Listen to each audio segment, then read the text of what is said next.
That's what I don't think men understand this, bro. They think men. I don't think niggas understand this shit. Women don't value you when you devalue yourself. Look at the Jack Doherty situation. He was crying about McKinley. Oh, I've done everything for her. I paid all her bills. You think she cares? And the other thing is when men get into a fight with women, they like to throw that shit in their face. Oh, I pay all your bills. That's not a flex. That's not a flex. When you're fighting with a woman and you tell her, I pay all your bills, in her mind, in her heart, she's laughing. She's laughing. She's laughing at you, chat. Help me! She's thinking to herself, damn right you paid all my bills, dumb fucking nigga. And now I'm gonna leave. It cost me nothing. I lost nothing. I had zero investment.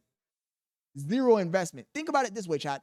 If you open a business with somebody, and I hate to make a relationship sound like a business, but a relationship is a business. It's literally a business contract. You get into a business with somebody. You have a business partner.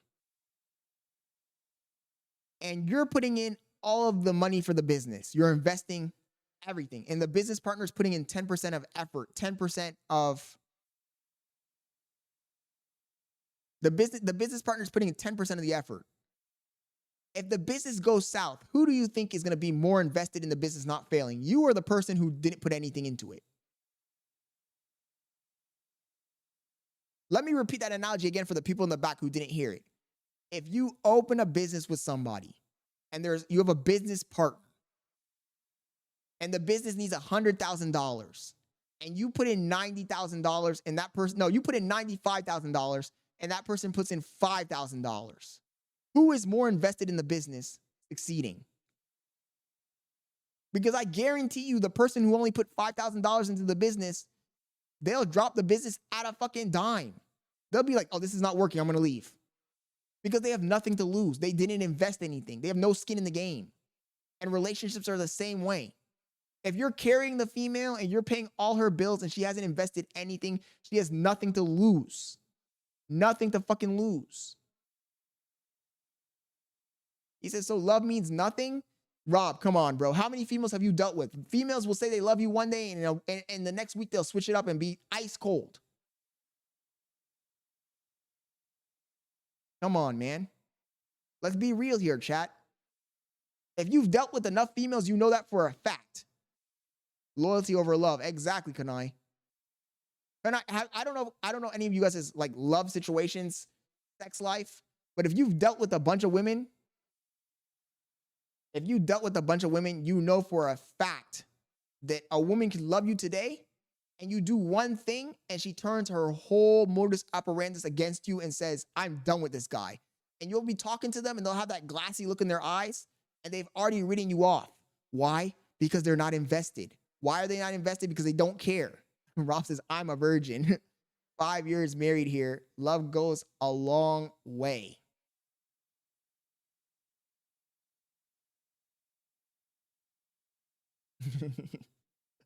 I'm just keeping it a buck with you guys. I'm just keeping it a buck with you guys because I've seen it many times. And not just in my life, in many other situations with many other people. I've witnessed it with my own 2 eyes. She says, lol, if I had it my way, I would stay home. It's too damn stressful. No, you got to get to work, my love. Either that or come up with a hobby that makes money. He says, thank God I never watched Andrew Tate. I'll hate to be like this. Rob, before Andrew Tate, I thought of like this before Andrew Tate. Before Andrew Tate, I thought about this like this.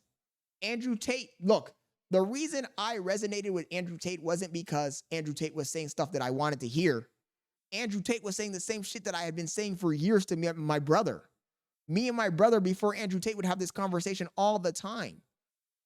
Because my brother would be a super simp. And he'd be like, you're never going to get a girl because you're so mean to girls. And I'm like, I'm mean to girls because I'm myself. I'm not going to pretend to be something else. You can ask Bailey. Bailey's in the chat. Am I not the same person I was now as when you met me? I never pretended to be anything else. I never pretended to be one of these fucking lovey-dovey guys that brings flowers to you every day and does all this crazy stuff and buys you a bunch of gifts and woos you. Never, never, ever did that. I bought 1 or 2 gifts and she's bought gifts for me. He says, lol, he's not mean to me. No, lol, no. You're nice to me. I'm nice, but I'm not a super simp. I'm just nice in the sense that I'm nice because you're nice to me back. He says, Bailey, he changed, right? Like, I see so many people, I've met so many dudes in the past that are in a relationship with a girl and the relationship's going south. And then you talk to the girl, and the girl's like, oh, this guy completely changed. He used to be so nice to me in the beginning. He would buy me chocolates, flowers. He would take me out to eat every week. He would buy me clothing. He would take me shopping. And then all of a sudden, he stopped. I'm not that guy. I'm just myself. I'm going to be the same way as I was when I met you. I don't pretend. I never pretended to be anything else. I never pretended to be that guy, the supplier. He says, I don't agree with his take at all.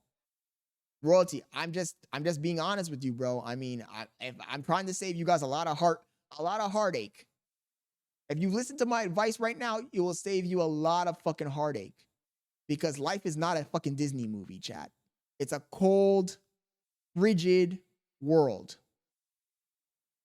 He says, that girl from Wisconsin must have really broken your heart. Bro, come on. You guys always bring this fucking Wisconsin hoe up. That girl, look, that was the only time ever that I bought somebody a plane ticket. I'll give you that.